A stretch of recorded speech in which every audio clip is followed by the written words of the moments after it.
el Centro Apostólico Altar de Jehová de Eclesía presenta lo mejor del trigo. Conduce Lourdes Bravo de Villar.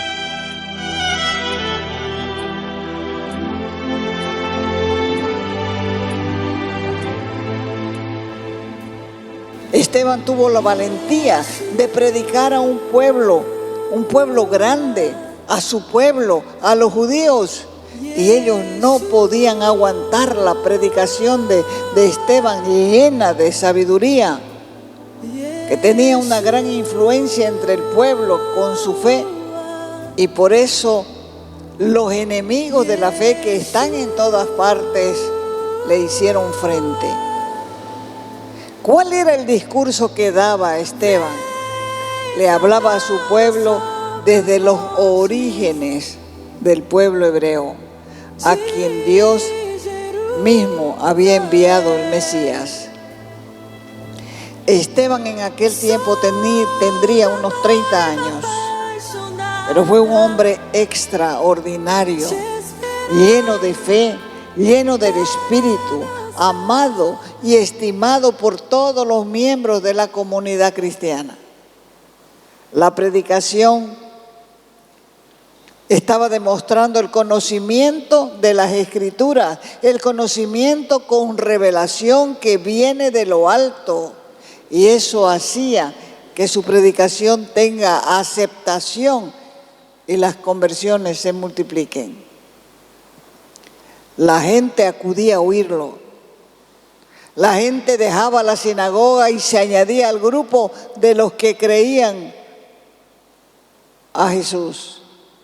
Esteban, cuyo nombre significa coronado, es conocido como el protomártir, al ser el primer hombre que derramó su sangre por su fe en Jesucristo. Llegó a ser uno de los hombres que se puso a apoyar el Evangelio, a predicar el Evangelio, a ayudar a los apóstoles para que ellos puedan difundir el mensaje, para que los demás puedan ver los hechos que hacía el Espíritu Santo a través de los apóstoles. La aparición de Esteban, la aparición de los otros diáconos en la vida pública de Jerusalén, llegó, como les dije antes, cuando las viudas y los pobres, que eran cualquier cantidad, comenzaron a quejarse. Cuando la iglesia comienza a crecer, comienzan también a manifestarse los quejosos. Siempre va a haber gente que diga, a mí no me saludaron y son unas adulonas y allá tienen sus grupitos y allá tienen sus otros grupitos. Siempre va a haber gente así.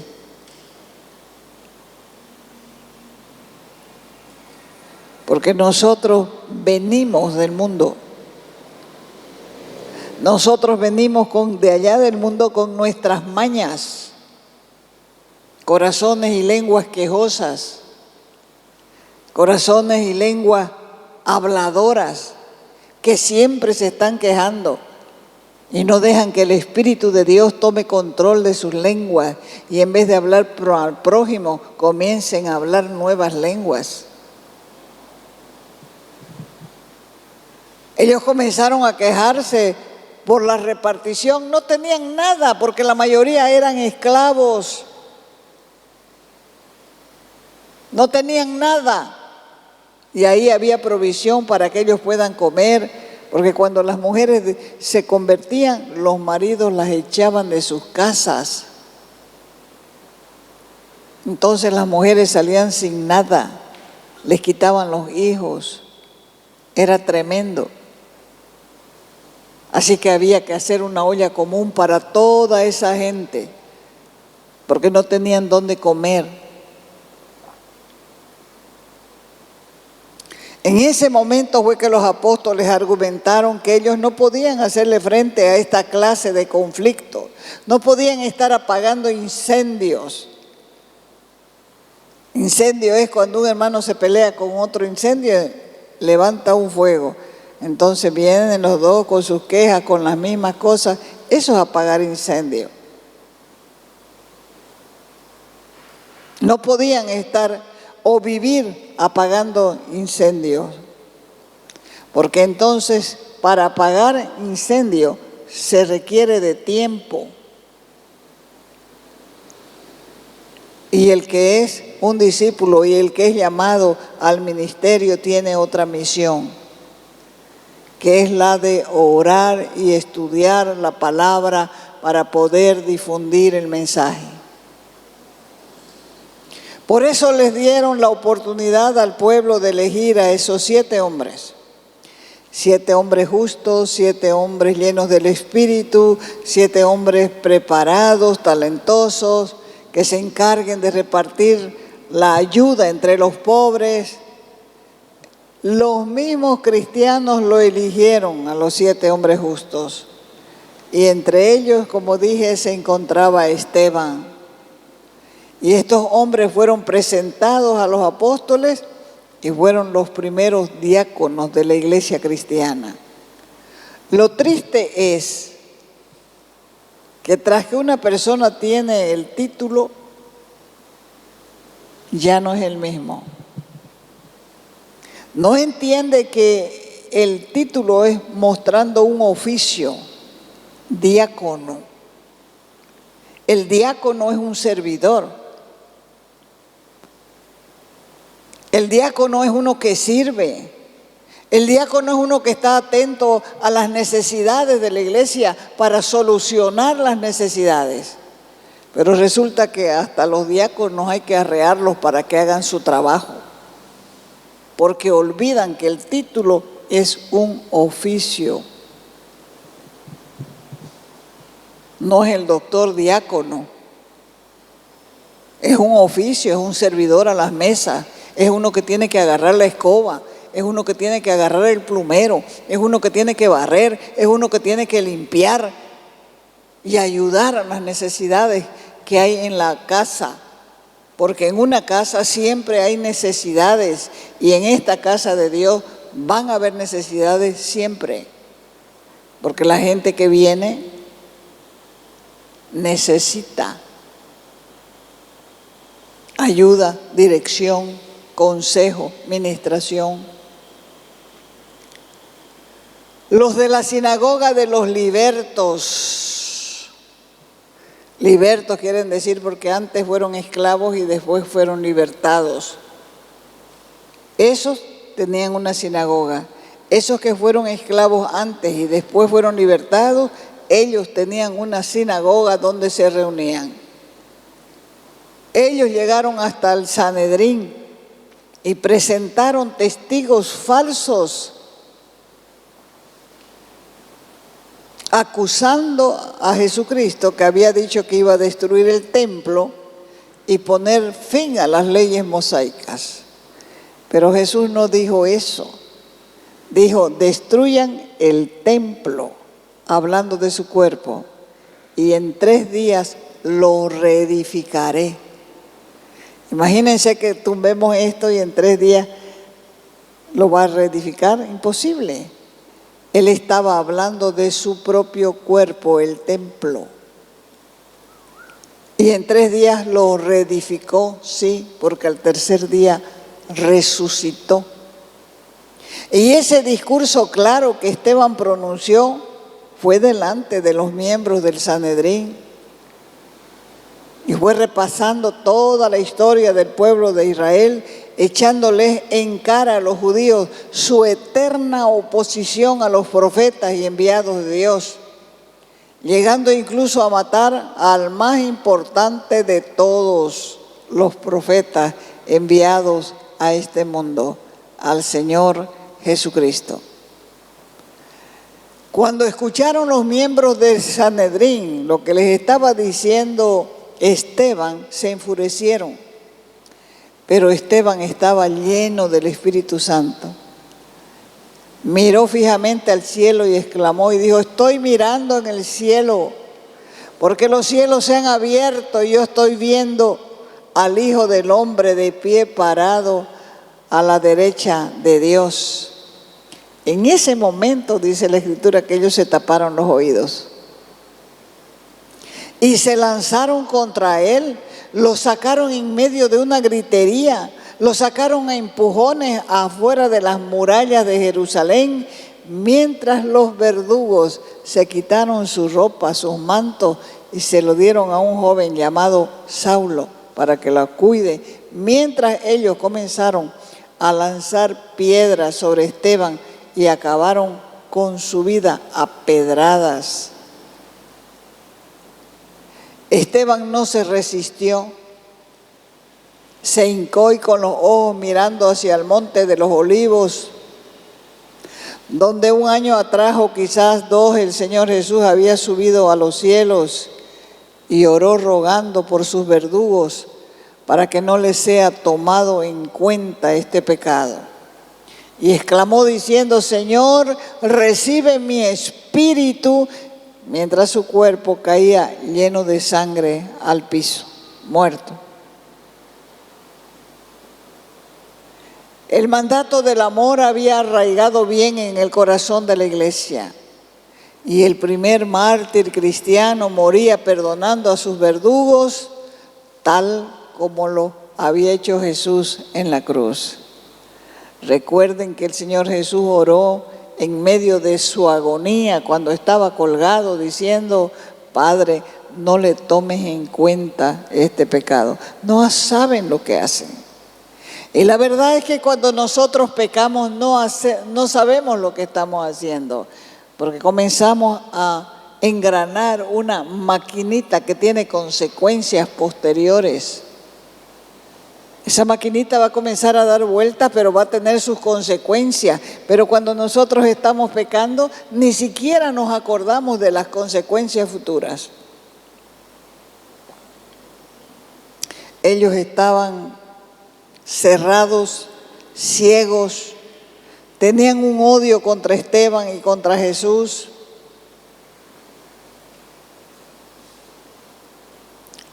Y Esteban mostraba una paz interior a pesar de lo que le estaba pasando.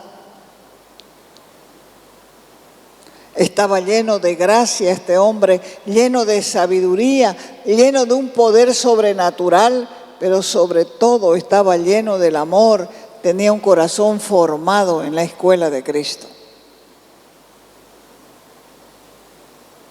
Así que ese odio contra Esteban y contra Jesús se manifestó. Todavía fluía en el corazón de Saulo, pero las palabras de la oración de Esteban calaron profundamente en el corazón de Saulo. Él no podía percibir todavía nada, no podía percibir lo que Dios estaba haciendo con él, pero él escuchó cuando Esteban dijo: Señor, no le tomes en cuenta este pecado. Ese fariseo de fariseo que había cuidado la ropa de los asesinos de Esteban, pronto se iba a convertir en Pablo, el siervo de Jesucristo. La mejor corona que Esteban tendría sería la conversión del apóstol Pablo. Vos no sabes a quién Dios te está enviando para que se convierta a través de tus palabras. No lo sabes. Por eso es que Él nos manda a hablar, Él nos manda a testificar, Él nos manda a ser testigos, porque no sabemos quién se va a convertir a través de nuestras palabras, que puede llegar a ser mejor que nosotros. En ese momento, la mejor corona de Esteban era la conversión de Pablo. Porque Dios le había dado a Esteban, lo había elegido para darle a conocer la doctrina de Cristo que él mismo más tarde escribiría en sus cartas de la Biblia. Esteban perdió la vida, sí. ¿Murió ahí en ese lugar? Sí. Como si el Señor no hubiera estado ahí. Pero Jesús no vino para impedir nuestros sufrimientos. No vino para eliminar nuestras aflicciones. Él vino para sostenernos en medio de ellas, porque Él fue el que dijo, en el mundo tendréis aflicción, pero confíen, yo he vencido el mundo. No dijo, los voy a librar de problemas de aquí para adelante. Una vez que se conviertan ustedes, se acaban las deudas. Ya no van a deber nada, no van a sufrir, van a seguir adelante. Jamás, jamás dijo eso, porque Él no vino para evitar nuestras aflicciones. Él vino para sostenernos en medio de ellas, porque lo que Él quiere es que entendamos que con su gracia nos basta. Con su gracia es suficiente, porque cuando nosotros somos débiles, se ve el poder de Dios en nosotros.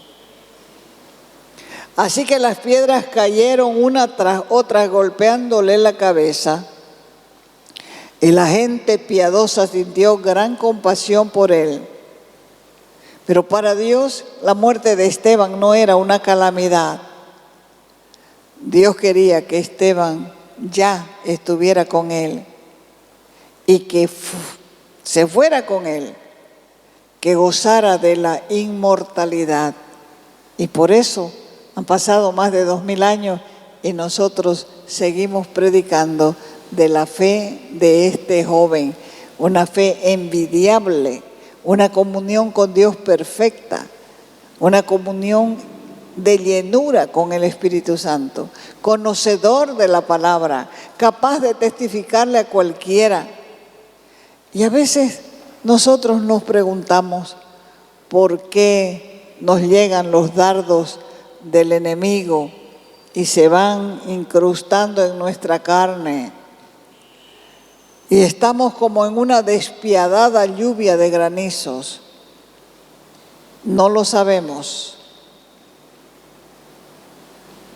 Pero sí sabemos que no van a envenenar nuestra alma, porque la sangre de Jesucristo está para sostenernos, para limpiarnos, para ayudarnos. Por eso el Señor dijo, vengan a mí los que están cansados y cargados, yo los voy a hacer descansar, porque mi carga es liviana. Nosotros nos afligimos por cualquier cosa, nos enfermamos, nos llenamos de bolas de estrés, pero el Señor no quiere que vivamos así, porque Él tiene la solución para nuestros problemas. Agarremos su carga y Él llevará la nuestra. ¿Cuándo va a pasar eso? Cuando lo entendamos. Así que es verdad que sufrimos en el mundo, no es mentira. Es verdad, nos corresponde sufrir, pero también nos corresponde la gloria. A los que hemos creído en Cristo, ese es nuestro triunfo. Es el mismo triunfo que experimentó Esteban cuando vio los cielos abiertos y al que estaba sentado a la diestra del Padre, a Jesucristo. A los ojos de sus enemigos, parecía que ellos estaban triunfando, pero para los ojos de Dios el triunfador era Esteban. Así que no se desanimen, aunque las tribulaciones abunden, porque las consolaciones de Dios son mayores. La vida que Dios te dio no es un ensayo. No vas a ensayar y te vas a reencarnar nuevamente y vas a volver a ensayar a ver si te va mejor. No, la vida que Dios te dio es única. Y lo más triste es que se pasa rápido. Del 1 a los 15 uno los halla larguísimo.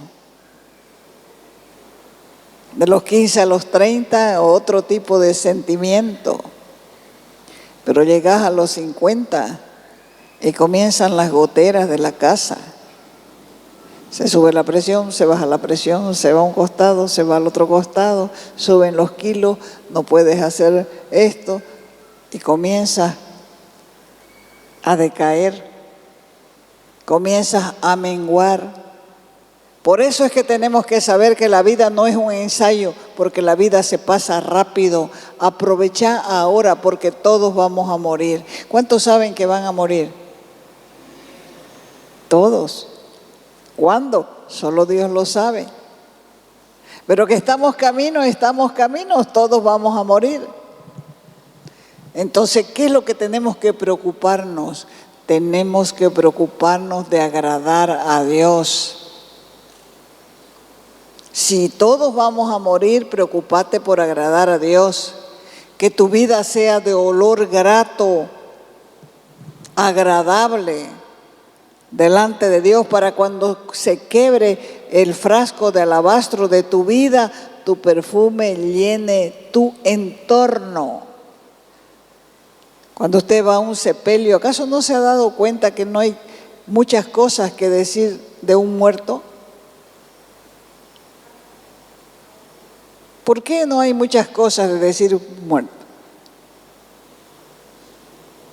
Porque pasó su vida en el anonimato. No logró algo especial. En cambio, otros, hay muchas cosas para decir de ellos. Algunos van al cielo, pero los que van al infierno, hay muchas cosas para decir de ellos, pero sin embargo uno se queda con la sensación de que fue una vida perdida.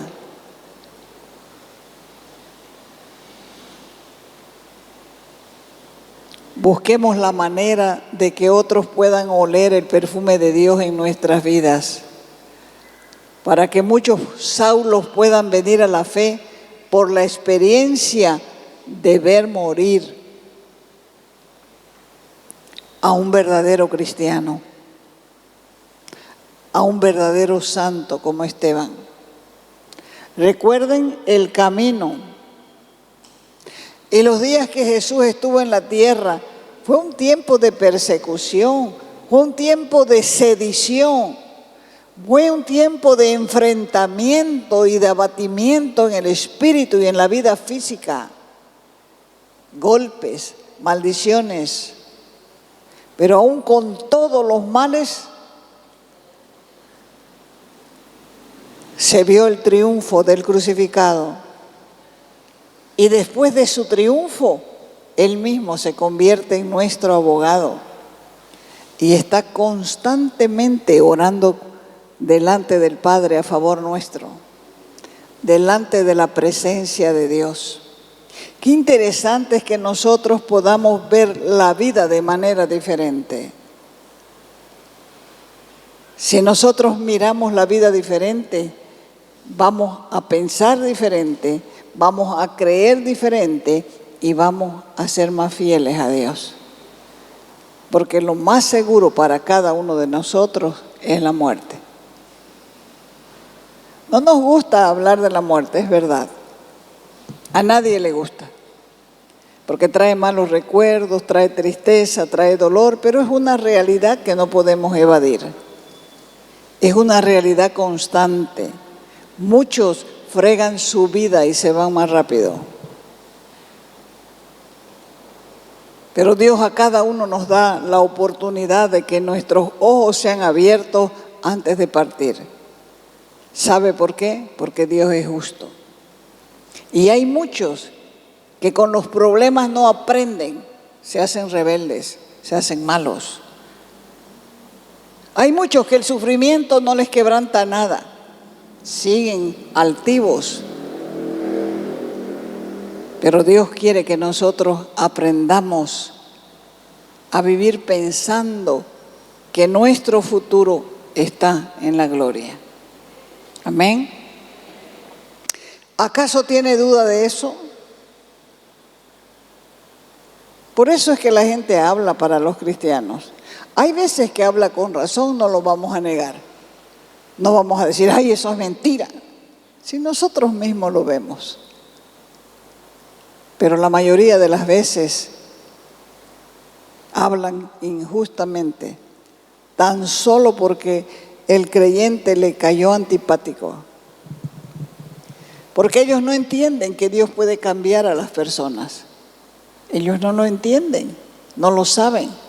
Pero nosotros, que que hemos sido transformados por el poder de la gracia de Dios, sabemos que se puede cambiar y que nada es imposible para Dios. Amén. Entonces ya lo saben todo. Y lo más triste es que no los conmueve nada.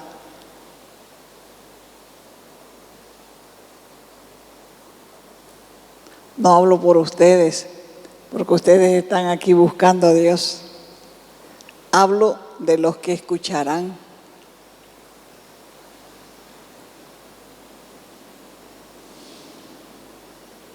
Piedras tras piedras cayeron sobre Esteban, golpeándolo, lastimándolo,